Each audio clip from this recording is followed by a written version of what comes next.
In any life, we have highs and lows, light and dark, wins and losses. What happens when we encounter that moment in time when what happens next could change everything? Join us as we step into another person's inspirational moment and see how we can connect their experience to ours. This is Greg Stevens, and you're listening to A Shot of Inspiration. Hello, everyone, and welcome to another episode of A Shot of Inspiration. I'm Greg Stevens, your host, and I've got a special group of people here today. This is the group that we were looking at to have the program in the first place. I have Enidio Magel, Matt Jones, and Dan Morman here. Now, Enidio and Dan have already done an interview with A Shot of Inspiration. Matt has not, and I'm happy to have him here. We call ourselves the Birds. Bizarre for a bunch of old men to have a nickname for their little group, but no, we're not named after the band in the 60s, the Birds, but we have our own reason for it. We all became friends throughout the years, and we started connecting. We actually connected at a camping trip we had a couple of years ago during COVID. And we wanted to get away from Austin. So we went to a place called Long's Fish and Dig out in the middle of nowhere, has a river running through it, and had a great time. And we were sitting around telling stories, sipping tequila, having fun. And Matt told a story about him and his brother going camping. And Matt, take it from here, how the whole bird thing came in. Yeah, sure. We're sitting around the fire. It's probably late, dark enough to where we're all sitting around the fire. And I was telling them all about an experience I had with my two brothers. I'm actually the oldest of five, and my two brothers and I were up in the Uinta Mountains and fishing and just hanging out. And my brother Sean pointed out way out in the distance and pointed out to a bird, the osprey bird, where he says, yeah, every once in a while you'll get close and they'll hover and then they'll dive right into the water. And I thought, oh man, that would be really cool. Anyway, we were just up there wanting to catch fish, hanging out, just having a good time. And we're packing up, ready to leave. And before I left, I just looked across the lake and I thought it'd be really cool if Sean and I and Adam could have this experience. Before we leave, can I have that experience with my brothers? In that experience, what I'm asking is for that bird to come in, and it came. And these are big lakes up in the Uintas. There's lakes all over the place, but we had this beautiful spot, pine trees everywhere. And as we're packing up, I look back, and what do you know? It this bird comes flying in, and I said, "Sean, look." And he looks up, and right in front of us, this bird comes flying down, goes straight into the water, comes up with a big old fish and starts flying away. So I'm telling these guys the story around the fire, how cool that was. And I felt like it was an axe. Said, and so Sean and I, to this day, I'll send them pictures of that, a bird doing that exact what I just described. And it's just like this moment in time. And it's just like really cool. And I said, hey guys, I get this is at nighttime or around the campfire. We're there for a couple of nights. And I said, I'm not that familiar with the birds of Texas. Moved here since 2015. But at that point, wasn't that familiar with birds. And I said, so it would be really cool if a bird, if we could actually see that while we were here on our camping trip. So just going to put that ask out there. We go to bed, wake up the next morning, get the fire started. I don't know, Dan, what were we eating? Eggs and toast, or I don't know. We were orange juice. We were just sitting around, just trying to wake up, taking our time. And all of a sudden, someone, I'm not sure who it was, they said, guys, It's me. Greg says, guys, I look over my left shoulder and there he is. I don't know what bird this was. It was almost like in slow motion. It seemed like it was as big as a dragon. It was just, did the same thing. Did its thing in its water, grabbed the fish and flew off. And we all sat there. This just happened. Who is this guy? because I had just met Enidio for the first time. And of course, I'd known Dan and Greg, really during the pandemic is when we really connected with Dan. But that was the first time that all four of us got together. And yeah, so that's where it started. But if I can piggyback off of that and where we ended up on birds, like I said, I'm the oldest of five. And I tell these guys that I've never really had big brothers. And so these three birds here, they have really been some mentors, some great friends, and I call them my birds. So I go to them for advice, and they're gifted in what they do in so many ways. And do you want me to continue? I What think else came out of that? Well, I think also birds of a feather flock together. So that's what this is. It's a group of men that have a really strong relationship of mentoring and coaching and helping each other. But we all work in the same type of field. Enidio does a lot of work with DEI. Dan does amazing coaching and work with executives and leaders, and I teach the communication skills. Matt actually is looking at expanding and helping people in some level of coaching, which I think he would be amazing at. He already is. He gets groups together. He has an ability to attract a lot of really amazing people, but he's always out there to help. And Matt sells right now a lot of the work that I do with crucial learning and crucial conversations. And Matt connects. And that's another thing we want to do with our relationships. We want to connect. I do have to say one other bird story. Matt and I were in Playa del Carmen with our wives, and I've been out to the water many times. And we got out there, and all of a sudden, the birds just started diving around us, not around us, but right next to us. We're getting splashed by them. And I've never seen anything. I've been out to, the beach so many times, but nothing like this. And I was just like, right when we come out here, all these birds, is that some type of sign? And Matt goes, I wonder how close they can get to us. And about as almost when he was finished saying that, this one lifted up and was coming. He couldn't see it.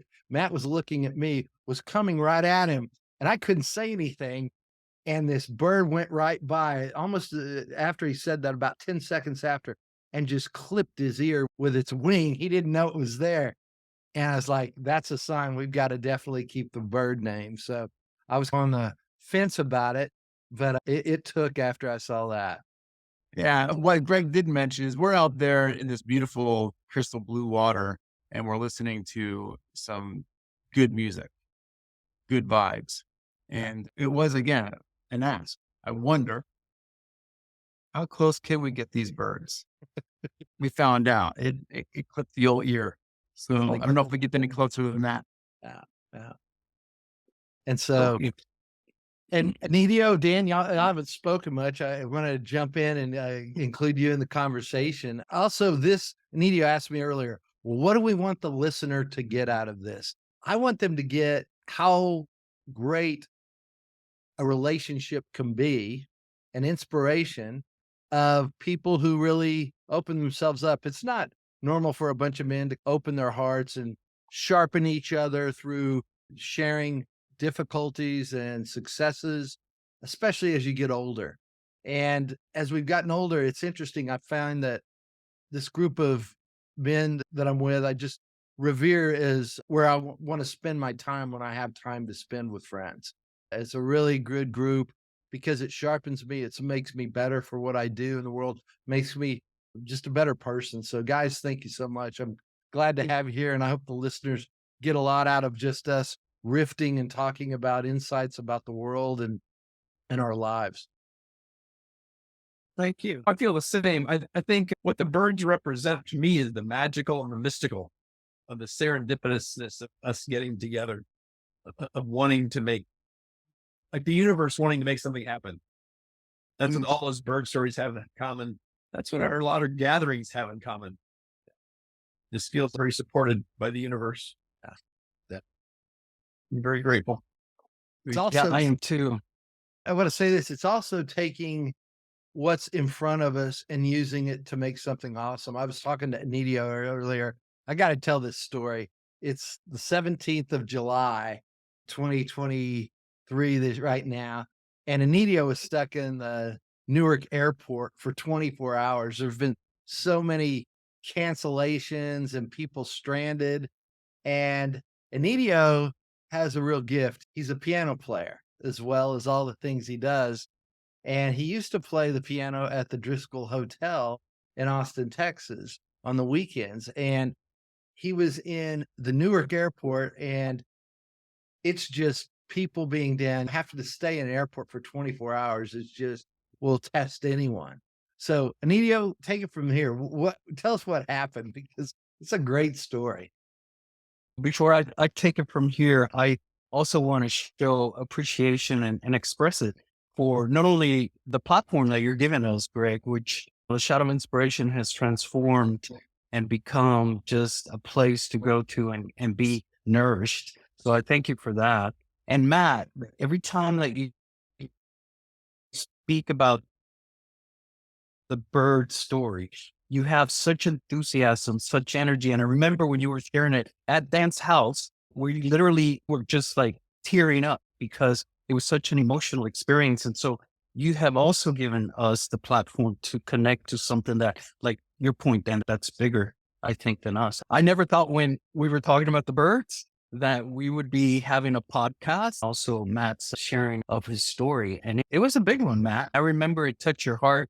And when you were talking about your dreaming of birds too, and how seeing us in that, I was touched and excited. So back to Newark Airport. The situation was no one was happy, as Greg said, and I saw a piano that had been placed in the middle of the airport, and it was a beautiful Steinway. It was just like waiting for someone to play it, and so I played it, and I decided to play New York, which New York was where I was. And people just started coming out of the gate and just being with the music. And for me, it was a confirmation of on diversity. We have this thing, diversity is being asked to go to the dance and inclusion is being asked to dance. So the confirming part for me was when the piano was asking people to just dance with the music. And it was just amazing. I felt like I had played at Carnegie Hall. If there was a silver lining to the story, it was just that experience. So I also feel like that's what I do with each of you and all of you when we're together, is that we dance with each other's lives, man. And that's such a huge gift.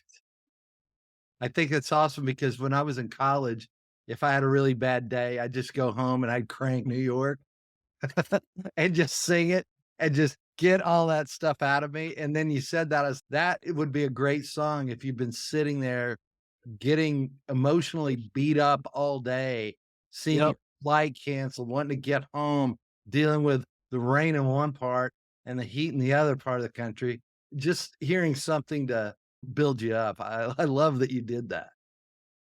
And that's another thing that I love to do with the guys, folks. When we get with other people, we try to bring their greatness out by listening to them. Matt and I were in DC doing a program, and we went to a nice place for dinner, and the waiter didn't want to be there, didn't want to wait on us. He just had this bad look on his face, and Matt goes, "Let's work with him." And then Matt started asking questions. Enidio started, before you knew it, the guy was just involved in our table. And he wasn't going anywhere else. He started ignoring his other people that he had to wait on. They had to say, "Hey, you're this table over here. I'll get to him in a minute." Temporary bird status, right? He was like, Definitely. get bird. He had some stories to tell, and he had 3 great listeners just sitting there listening to every word. Yeah. It was. So you're the connector, Mr. Bird. Yeah, Not Bird. You're the connector. You created the connection. So that was fun. That's great. That was fun. So Dan, you had some thoughts before we began this. I'm going to throw you under the bus right now. All right. So you remember when we were out there talking about this a long time ago, getting this whole thing going. And now I've been doing it a year. That's another thing, folks. These guys are going to be doing interviews as the host. My whole idea about having this podcast was to have other people interview other people as well, that it be about the stories. And so I don't have to do all of the work. Many hands make light work. It's time for some of these guys to start doing some of the interviews and tapping into others. Our goal is to get great stories out there. But Dan and I, we started thinking about this on the golf course sipping tequila. And it wasn't while we were playing golf. We were there after hours, just sitting around, not doing any damage, taking care of the place, but You were doing a little damage to ourselves, our brains. There's some great nights out there. Yeah, a little too much tequila. We tend to sit out there and listen to music and listen to different speakers and talk about philosophy and talk about life and spirituality. And this whole venue came from that. And people have been saying, I'd like to know a little more about you. So I felt like bringing the birds on would be a good way to get to know everyone. And you'll be hearing these three actually taking over some of the interviews and interviewing some of the people they find inspirational. But Dan, let's talk about when we first started this. From your perspective, what are some of the messages you wanted to get out to the world as we were talking, and what kind of jazzed you up about doing something like this? I think in the beginning, we both had the realization, wow, we should just record this. This is great stuff. The kind of conversations we were having just casually are things that I think a lot of people find uncommon and very useful. And so it was really about sharing the conversations. Conversations are often about stuff going on in our own internal work and in our work with other people, both intensely personal and not, because we're all human beings. Everything that we've experienced, other people have also experienced. So to normalize some of that, to see a different perspective, to see ways through, that was all very exciting. Still is very exciting to me. So Dan, again, remind people what you do. Tell people what you do. Tell them a little about your family and kind of what you're up to in the world. I'm an executive coach. Been a coach for over 20 years or so. I work with senior executives in one bucket, business owners in another bucket, team miscellaneous in another bucket. I enjoy the variety. I do leadership development training, as you do, to support those things. What I'm up to is a lot of introspection. You guys know that I probably had more change in 6 months than most people have in 6, 10, 15 years. With illnesses in my family, a sister-in-law who came without notice, came to live with us on Christmas Day and passed away January 16th, which was a transformational experience.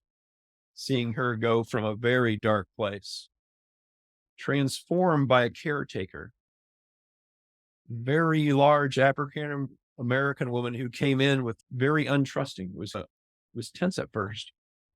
And then she got into that room and she started opening up the windows and talking to Cindy, my sister-in-law, as if she could understand every single word.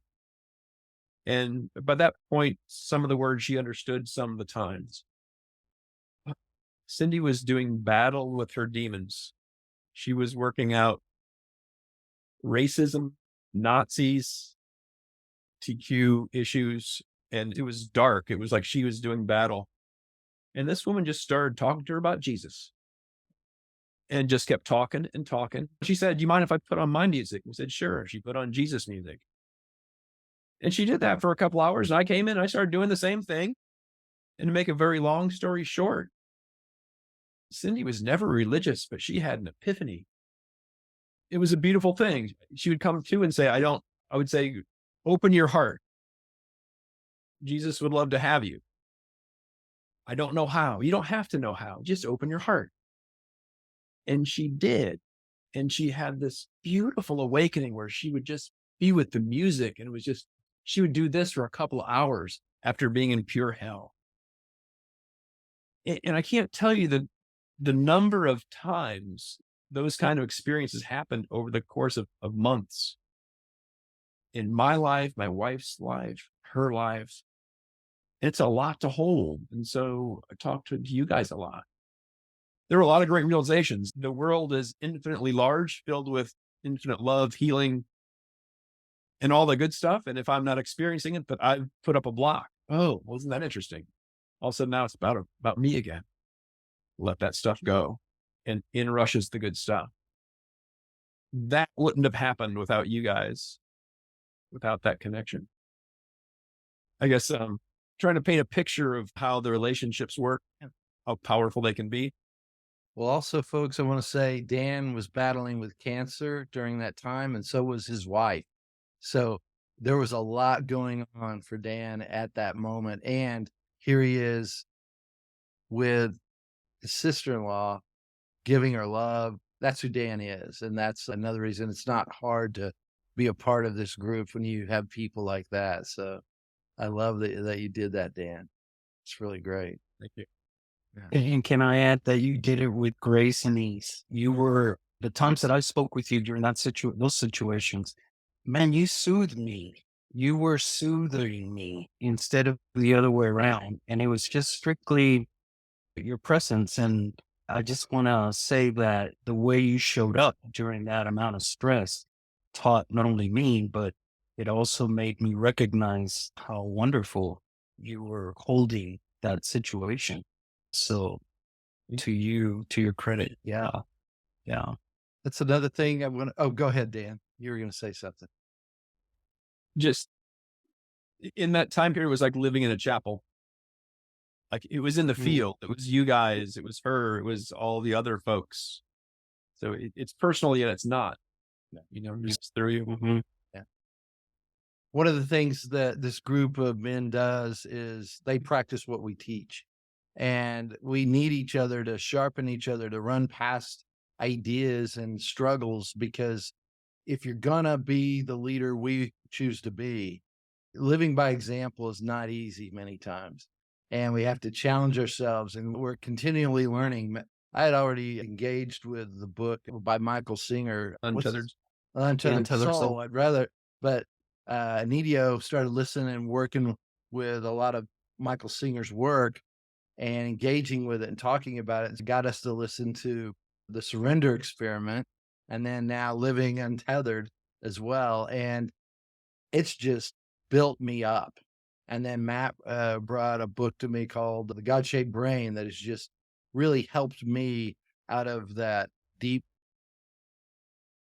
I don't know, judgmental God idea that even though I battled with it for years, this really has helped me have breakthroughs. And Dan and I are always listening to Merton and some of the other things and really challenging our thinking. And I encourage you as a listener, if you're listening to this, get some of the books we talk about, because they'll really challenge you when you apply them to your life, when you really look. And it's hard many times to surrender in the face of being used to battling things and trying to let go when it seems like we want to control something, but we don't have any control, but we don't know what else to do. And one of the things I love to tell Dan is, God, take this while I'm pulling it away. It's the human experience, and we struggle. And I think that's the beauty of the human experience. When you start to accept that struggle happens because we're not willing to let go. We're not willing to open our heart. We're not willing to do all those things that we keep thinking we need to hold on to. My massage therapist tells me, quit running away from the pain. Because whenever he hits a spot, I react on the table. He goes, just don't run away from the pain. Share it with me. And I feel like there is a little bit of that goes on in this group. And man, I think in particular do tend to want to fight with it and just not share it. And that has been one of the gifts that I've received from you guys, is that I share it instead of fight it. And one of the reasons why I was in New York was a funeral. And there was a lot of just grief, but a lot of beauty. And by the way, it was a largely African-American community. And so they had drumming, African drums and flutes as the casket was coming in. And it was the sharing that was happening in other funerals that I've been to has been more of the emotional. This was primal. When the drums started playing, the primal being just came up, and and people were sharing from that level. But here's the little story. I see 4 guys walk in, and the minute I saw them, I said, birds. They were birds. And so I went up to them afterwards and I said, hey, I just want to get to know you, blah, blah, blah. They've been together for 12 years and they meet regularly. And I said, let me just tell you that I have a similar experience with 3 other guys, and it's one of the highlights of my life. And I said, what's in it for you? Because it takes a lot of investment to try to get together and coordinate life and just make the time happen. And he said, one of them said to me, we help each other navigate through troubled waters and sunshine. And I thought, holy Khalil, this is the way that I would describe, and especially as you were talking about sharing the pain versus holding on to it. That's a real gift. That's a real gift. Yeah, I have to say, when Enidio was explaining the funeral and the experience that he was going through, and I was like, oh, I'm so jealous. It sounded like an experience that was just like different than you'd experienced before. But I just so wish I could have been there to experience that different perspective. Awesome. But you are, dude. Every time you get together with us, that's what we experience. Yeah. And it's just beautiful because it's also a place that I can come and I'm sorry, I'll bitch and moan about stuff. That's my first thing. And when I process through it that way, I get through and I'm improving at letting it go quicker. And it's something that when I get something new, my initial thing is, no, I don't want to do that. But then I become very coachable. And then I try to think that I try to apply it. So we might have a conversation and then I go home and think about it. And then I call them up and I say, I was wrong about this. I need to work on this. It helps me process through the things that I run into because I believe what we do is difficult and rewarding work. We work with leadership groups, and I think most of what we see in leadership today is mostly by title. It's usually not by example. And I believe that can change, but we have to be the ones to change it first. So if you're listening and you're a leader by title, look at changing something. Look at challenging yourself. Look at finding a tribe that you connect with that will sharpen you to be the leader you want to be, because there's a lot of pressure on leaders. I find that most people come in with a shell because I have to look this way. I have to do this. But once you get past that, there's typically a pretty amazing person under that. But your real power would be breaking that shell off and being vulnerable to some of the people you're leading and living that example. Because I think our world is in need of it today, whether you're a head of a small business or a large corporation, a church or a nonprofit. We need leadership that has vision, that wants to serve and help others and not be served and step on others. That's the way I see it. I think our world could use that right now. It sounds like familiar ground. We talk about that kind of stuff a lot. On one hand, it's really hard to face your fears. On the other hand, it's really quite simple. Stop doing shit that's never worked before. That's Exactly. kind of Michael Singer in a nutshell, isn't it? Yeah, for sure. It doesn't take discipline. You don't have to sacrifice. Just stop doing things that don't make sense. Yeah. Like resisting what is. I wish they were different. Good for you. How's that working? Yeah. Yeah. Get them to change. And then also the double standard. It just doesn't work. If you want to lead, you've got to get with your people. You've got to. And that's someone people will follow. They don't follow titles. They don't. They'll conform to titles for a while. Yeah. Tricky part's that messy middle, isn't it? It is. Letting go of this to get to something else. Absolutely. Fear of losing what you've got. Yeah. Looking foolish. Enidio's actually going to Bucharest tomorrow and going to Vienna and Budapest later. You're going to a retreat place in Bucharest. What are you I doing? think so. What are you doing? I'm going to a professional development retreat, which involves about 23 different countries. And these are folks who are consultants in the similar space that we've been describing, either leadership development, HR, DEI practitioners. And we share some learnings. We also share our care for one another, and especially the different dynamics that are occurring around the world relative to exclusion, intentional inclusion. Because when you were speaking about leaders and they're sometimes unknowingly stepping on others, I think that most of that is unconscious. I don't think that they mean to do that. I But agree. this is transition. This is now intentional, and it has a certain consciousness. So what we're going to do is try to understand some of those dynamics and give each other some peer coaching and guidance.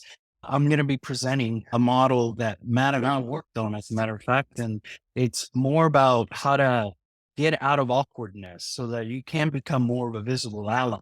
Because I think that there is a lot of visibility already from those who are on the fringe. They're out there. You can see them, you know it. They've had a voice in the conversation, but what I think is lacking is visible allyship, not just speaking it and considering what life might be like walking in those shoes, but to actually promote the equity and humanity that exists among people who may be seen as different. And so I'm going to be presenting the model, which will be exciting because we're going to get some feedback and learn. So that's what I'm going to be doing for 3 days. It looks like an incredible retreat. Pictures can be deceiving sometimes. That's awesome. That's so good. Yeah. And Dan, you're going to Refiners, aren't you? Wisconsin. Tell people Yeah. about where Refiners is. Is it okay? Will you talk about it? Sure. 12 years ago, two very dear friends, Jim Anderson and Dan Holden, were working at Notre Dame in the business program doing 360s.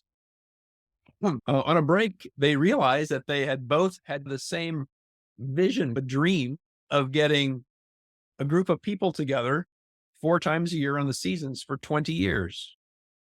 It was a surprise that they both had that same idea. So they decided to start that together. We're on year 12. It's a kind of a master class of, most folks are coaches, very senior, very accomplished, but just really deep, wonderful, beautiful human beings. We explore these topics, mysticism, healing, and everything in between. We laugh a lot, and it's a magical time. That's I awesome. love those folks too. I'd love to get you guys there one of these days. Waiting for the Yeah. invite. I think you just got one. And Hey, Matt, I want to ask you a question because can I, Greg? please. Earlier you started the conversation by saying that you had made some asks for a bird to show up, and they certainly did show up. So what is your ask for this group of birds that have shown up around you?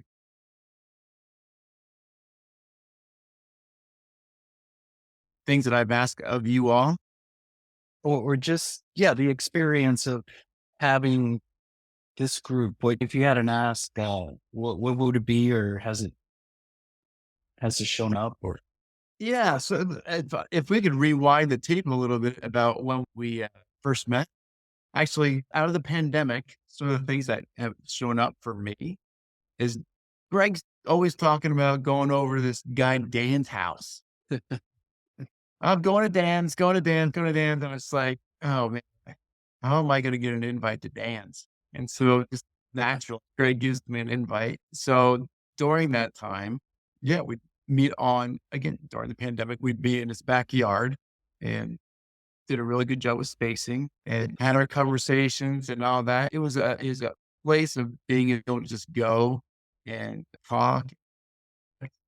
And eventually they start saying, hey, Matt, do you think you'd like Enidio? Like Enidio, who's this Enidio? Long story short, we decided we're going to go camping. I just had forgotten that name Enidio in the distance. And we go camping where it's in the middle of nowhere. Okay. We get there and Dan and Greg are supposed to be there. And I show up. Yes. And the only two people that are there, Enidio's there first. I finally get there and we're trying to connect you. And from both of our perspectives, Enidio's, who is this guy that Dan and Greg, and of course, Enidio had known them for longer than I had. I didn't know that, but I'm thinking the same thing. Who is this Enidio guy that Dan and Greg, the three of us were supposed to be going camping. Anyway, we meet. Lots of things, lots of stories within that camping trip. One thing that I was actually reminded of as I was listening to Dan and things that he's gone through lately, what I found when I'm with Dan, and it happened when we were on that camping trip. We sat around the fire, did some hiking, but what I found and asked, because I tend to be a good listener. I like to listen.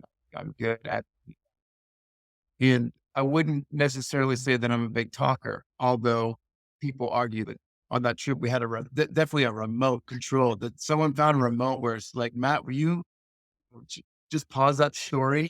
But what I found, something that I've gotten from this group, and just last week meeting with Dan, I think Dan has this, at least on my remote, he has this ability to have me talk about things the way he asks questions, talk about things that I have not necessarily said or expressed.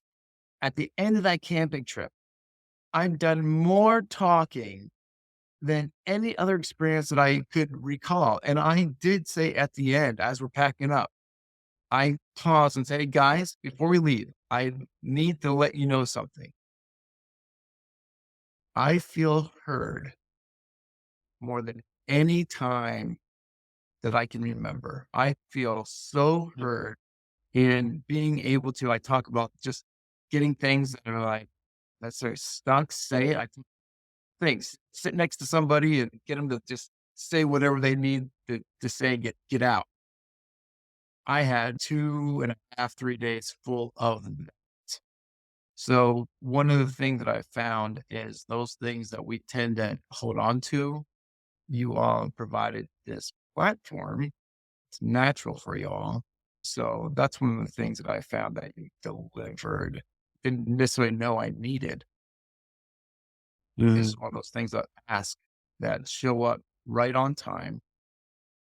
And last week went to lunch with Dan and I walked away again. I'm just noticing this. I'm like, I get home and my wife's, how's Dan doing, knowing that he's gone through these health things? How's Dan's health? Or actually, it might have been Adam, my brother, asked, how's Dan? You went to lunch with him? I'm like, gosh, I didn't even ask. It's just all about Matt. I'm just like, okay, where's my phone? I'm like, okay, Dan, how are you? And of course, he gave me an update, but it just those. Does that give you an example of something that it wasn't even an ask? It's just something that comes from just being with you all. And I love that. And I'm grateful for it. And we all need it. We all need it too. That's awesome. That's great. I'm grateful as well. Yeah. What is it, Dan, you call a victory, or what do you usually do at the end of a class? Declare victory. Declare victory. Yeah. We're going to have more of these. And I just wanted everyone to meet these guys because they are my core. They help me so much, but they're great friends. They're great men of character. And I'd follow them anywhere because they are true leaders. And I love having them here. I love them being a part of this. You're going to have more of these. We might do one a month. Who knows? We might do more than that. But next time we will be sipping some tequila. I got to show our, for those who are viewing, got to show our little mugs. We Matt got us all of these. Yes. He had a person actually draw this, sent off for these, and he waited until we could all get together, which was, how long did you wait, Matt? Oh, I had getting these birds together. The four of us together. It took a long time, but my friend Jo Schaefer, she's an artist, and I asked her, I described what this is. And as I'm giving them these gifts, I'm like, sometimes we're all eagles. Sometimes we're owls. And I said sometimes we're doves. And of course, Greg had to say, or pigeons, which is all true. So this middle guy is a dove or a pigeon, depending on the day. Yeah. But yeah, I sat on this for, I don't know, it seemed like 6 months, just waiting for the time for us together. It was just a way of saying, thanks for being one of my birds. Yeah. Yeah. With pleasure. And I think we've jumped from connection to bonding. Yeah. And that, I think, is the telltale sign of a relationship that's healthy. I really feel bonded. And we were talking about the whole what's in it for relationships in general. It just feeds the soul. Yeah, I got to tell you where that all came from. It was just one of those times I was getting ready in the morning, having music playing. And I tell you all the story where it all started. I was literally getting ready for the day, and Bob Marley comes on my playlist, and that song, Don't Worry About a Thing. Don't worry, be happy. Everything's going to be okay. But Everything's going to be all right. There's 3 little birds on my doorstep. And you 3 birds showed up. I was like, no, that's where it is. These 3 guys thinking, man, where did they come from? They've been a true blessing and light. Well, Dan, you have any final words? Thank you. Thank you all, but especially you, Greg, for making this happen. Thanks. the glue. I can't wait to see the interviews you guys do, because we've done 50 and we're just getting started. We'll see what happens in the years to come. But everyone, this is the Birds. Thank you for being a part of listening to us, and you'll get to know us even deeper in future episodes. With that, like and subscribe down there, and love that you are with us. We'll see you next time on A Shot of Inspiration. Bye-bye, everyone. Thanks for listening to this episode of A Shot of Inspiration. If you like this or any of our other episodes, make sure you rate it and share it with a friend. This is Greg Stevens, and we look forward to being with you next time. Until then, be bold, be courageous, and respectfully speak your truth.